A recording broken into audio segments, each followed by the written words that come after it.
Agora se liga no vídeo que eu vou te mostrar aqui, que fala a respeito do poder da oração. E detalhe, é um médico falando, tá? Um médico atestando o que acontece quando você ora. Presta atenção aqui. O nome desse médico é Dr. Dennis Bierman. Olha só. Eu sou médico, sou neurologista, né? A oração é algo que veio para surpreender todos aqueles que eram céticos e fizeram estudos para comprovar que aquilo era balela. Os estudos, eles não vieram para comprovar que é oração, eles vieram pelo contrário. Vieram para desqualificar a oração. Chega desse negócio aí, né, de oração, pronto, vamos dar remédio. E eles se surpreenderam. Por quê? Tinha muito um mito de que a oração ajuda a tua saúde, isso não é mais discussão na medicina. O que era discussão na medicina era por que ela ajudava a tua saúde. Ela ajuda porque ela melhora o teu lobo pré-frontal. Ela ajuda porque ela é um efeito placebo. Você acha que aquilo ali vai dar certo e dá? Ela ajuda porque tem gente falando aí de The Secret, né? É o segredo, eu atraio a positividade. Será que ela ajuda por quê? Então, essa era a grande questão que a gente ia atrás. O que a gente não esperava é que a oração de um terceiro influenciaria naquele paciente. E agora? Cadê o placebo? O cara nem sabe que estão orando por ele. A gente tem um grupo de pacientes em coma, com fentanil e midazolam em bomba para eu manter um coma induzido. Ele não tem noção nem de que ele está vivo. Que dirá que alguém está orando por ele? Como que você explica, num trabalho, eu me arrepio de falar isso, com mais de 1000 pacientes, você ter melhora muito maior, eu digo muito maior, no grupo em que oravam por eles? Como é que você me explica isso? Né? Eu não estou falando de Deus, eu estou falando de coisa física. Ciência. Que tremendo isso, Dr. Dennis Bierman.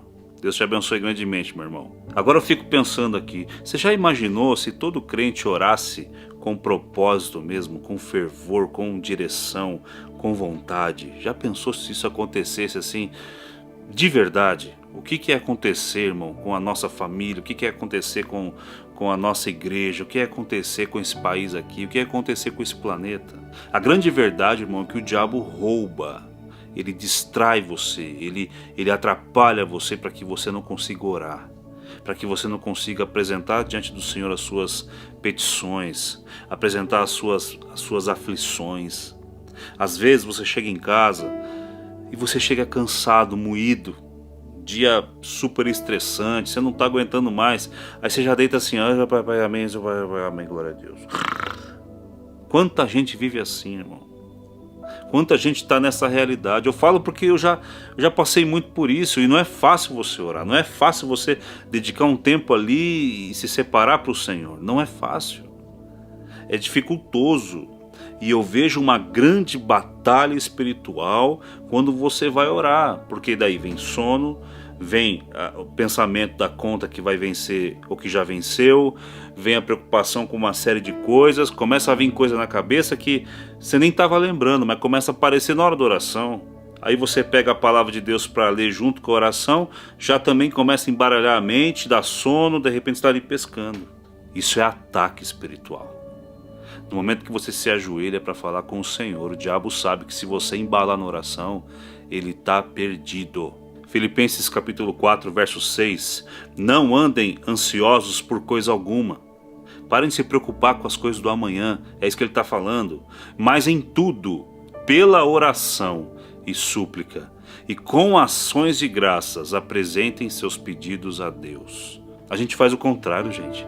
Primeiro a gente se preocupa, a gente tenta resolver, a gente tenta fazer com o nosso próprio braço, com a força do nosso braço.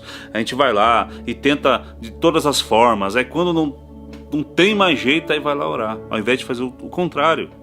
Senhor, eu coloco nas tuas mãos, ó Pai, esse compromisso que eu tenho. Senhor, abre uma porta onde não tem. Orar antes de você sofrer.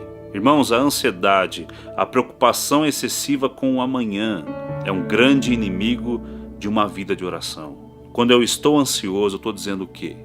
Que eu não confio o bastante que Deus é poderoso para fazer. Então eu fico pensando naquilo, eu não consigo descansar, porque na verdade eu estou com falta de confiança.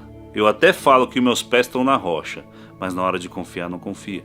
Por isso é tempo de mudar a mentalidade e entender que Deus está cuidando dos seus. Deus está cuidando de você, meu irmão. Tiago capítulo 5, verso 16. Portanto, confessem os seus pecados uns aos outros e orem uns pelos outros para serem curados. A oração de um justo pode muito em seus efeitos. Oração gera intimidade com Deus, porque quando você ora, você está falando com Deus. Por mais que você não sinta nada, por mais que você pense assim, puxa, eu estou falando aqui, parece que ninguém está me ouvindo, o Senhor está contemplando aquilo que sai dos teus lábios. Não é à toa que Jesus, em Mateus capítulo 6, verso 6, ele fala o seguinte: mas quando você orar, vá para o seu quarto, feche a porta e ore ao seu Pai, que está em secreto.